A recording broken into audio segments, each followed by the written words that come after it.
বন্যার আরো খবর জানাতে ফেনী ও নোয়াখালী থেকে যুক্ত হচ্ছেন আমাদের সহকর্মীরা। প্রথমেই চলে যাচ্ছি আরিফুল ইসলামের কাছে। আরিফ, আপনার রিপোর্টে যেমনটি দেখছিলাম, ফেনীতে বন্যা পরিস্থিতির এখনকার চিত্রটা কেমন দেখছেন এবং স্থানীয় প্রশাসনের কর্মতৎপরতা কেমন দেখছেন, জানাবেন বিস্তারিত।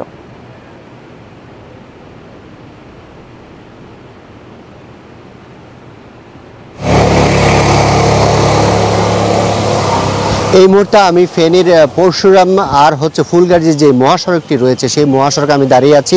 আর এই মহাসড়ক এই এলাকাটি মূলত নিম্নাঞ্চল হওয়ার কারণে এখানে কিন্তু পানিতে একেবারেই থই অবস্থা কিন্তু বিরাজ করছে। আর এই মহাসড়কটি দিয়ে যান চলাচল একেবারে ব্যাহত বলা চলে, যেমন যে যানবাহনগুলো চলাচল করছে সেগুলো অর্ধ পানিতে চলাচল করা সম্ভব হচ্ছে এরকম। আর আশপাশে যে বসতবাড়িগুলো রয়েছে সেগুলো কিন্তু প্লাবিত হয়েছে। আর এখনও কিন্তু যে উজানের যে পানি, সেই পানি কিন্তু এখনো বাংলাদেশে যে তিনটি নদী মুহুরী, কহুয়া এবং সিলুনিয়া, এই তিনটি নদীতে কিন্তু এখনো উজানের পানি প্রবেশ করছে। আর ফেনীর আকাশ এখন কিছুটা মেঘাচ্ছন্ন। যদি বৃষ্টিপাত হয় বা টানা বর্ষণ হয় সেক্ষেত্রে এই বন্যা পরিস্থিতি বাড়তে পারে। তবে এখন পর্যন্ত যে ফেনীর যেই সার্বিক ব্যবস্থা বা ফেনীর যে বন্যার সার্বিক পরিস্থিতি, তবে বন্যার যে উন্নতি সেটি আমরা দেখতে পাচ্ছি। আর এখানে বিভিন্ন পর্যায়ে লোকজন এসে যেই অসহায় যারা রয়েছেন তাদের ত্রাণ দেওয়ার যে কাজটি বা তাদের পাশে দাঁড়ানোর যে কাজটি সেগুলো করছেন। আমরা কথা বলবো জেলা বিএনপির পরশুরাম জেলা বিএনপির পরশুরাম উপজেলার বিএনপির আহ্বায়ক হালিম। আপনি একটু বলবেন যে মূলত এই যে বন্যার যে কবলিত হচ্ছে ফেনী বারবার, বা ফেনী দিয়ে কুমিল্লা নোয়াখালীও বন্যা প্লাবিত হচ্ছে, এটার মূল উত্তরণটা কি হবে বা কিভাবে করলে হবে? ধন্যবাদ আপনাকে। আসলে এই আমাদের ভারী বর্ষণের পরে গত 10 তারিখ থেকে আজকে 12 তারিখ, বিগত এই 3 থেকে 4 দিন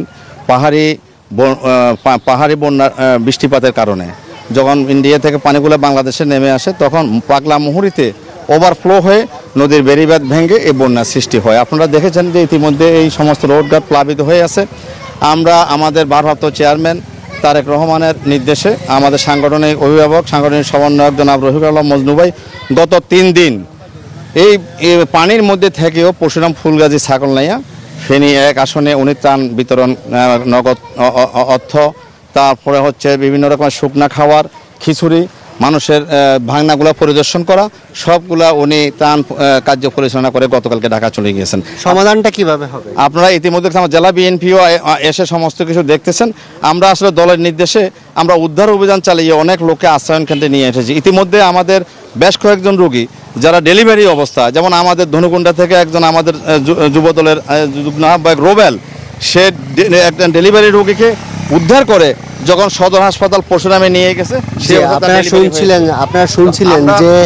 আপনারা শুনছিলেন যে পরশুরাম উপজেলার যেই নেতাকর্মীরা বিএনপি যে নেতাকর্মীরা রয়েছেন তারা কাজ চালিয়ে যাচ্ছেন, সেই সাথে যেই স্বেচ্ছাসেবী যে সংগঠনগুলো রয়েছে এর মাঝে আবার প্রশাসনের যে লোকজন রয়েছে তারা সবাই মিলে যে বন্যার যে দুর্গত যারা রয়েছে তাদের উদ্ধারে কাজ চালিয়ে যাচ্ছেন। এই ছিল ফেনী থেকে আমার কাছে সবশেষ। আমাদের আরেক সহকর্মী আছেন নোয়াখালীতে। সোহাগ, আপনি জানাবেন সেখানকার বন্যার পরিস্থিতি কেমন? বান্ডেল থাকলে প্রতি সেনমানিতে টাকা বাঁচবে। বিকাশ সেনমানি বান্ডেল কিনে জিতুন প্রতি লেনদেনে।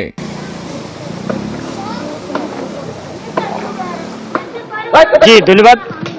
আর আপনি যেমনটা জানিয়েছেন, আমি আপনাকে জানিয়ে রাখি যে নোয়াখালী পৌরসভার একদম নোয়াখালী পৌরসভার পিছনে যে পৌরসভাতে আমি দাঁড়িয়েছি এটি হলো মধুপুর পৌরসভা।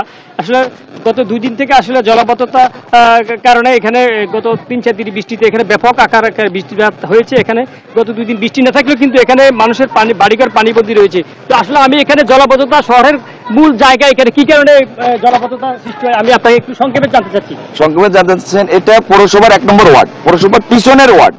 আমাদের প্রত্যেক বছর আমাদের এই সমাজের লোকজন তারা এই জলাবদ্ধতার কারণে অনেক কষ্ট করতেছে, অনেক ভুগতেছে। এটার জন্য স্থির একটা সমাধান দরকার। পৌরসভাকে আমরা কর্তৃপক্ষকে অনেকবার জানাইছি, আমাদের এলাকার প্রতিনিধি যারা ছিল তাদেরকে আমরা অতীতে জানাইছি, কিন্তু তারা এটার কোনো ব্যবস্থা নেয় নাই। আমাদেরকে আশ্বাস দিতেছে, এটার কোনো ব্যবস্থা তারা এখনো নিচ্ছে না। প্রত্যেক বছর আমরা খুব কষ্টে আছি। আমাদের 1 নম্বর ওয়ার্ড যে পৌরসভার পিছনে যে 1 নম্বর ওয়ার্ড, আমরা পানি নিয়ে আপনি দেখেছেন, আপনি নিশ্চয়ই অনেকগুলো দেখেছেন। জি হ্যাঁ, আপনি যেমন আছেন একজন নাগরিক থেকে কথা বলছি। আসলে তারা প্রতি বছর এখানে খুব সমস্যায় কষ্ট করছেন, পানির সমস্যা নিয়ে, জলবদ্ধ নিয়ে। তো এই ছিল আমার কাছে নোয়াখালী থেকে সর্বশেষ। আমি ফিরে যাচ্ছি স্টুডিওতে। মেয়াজাবিন।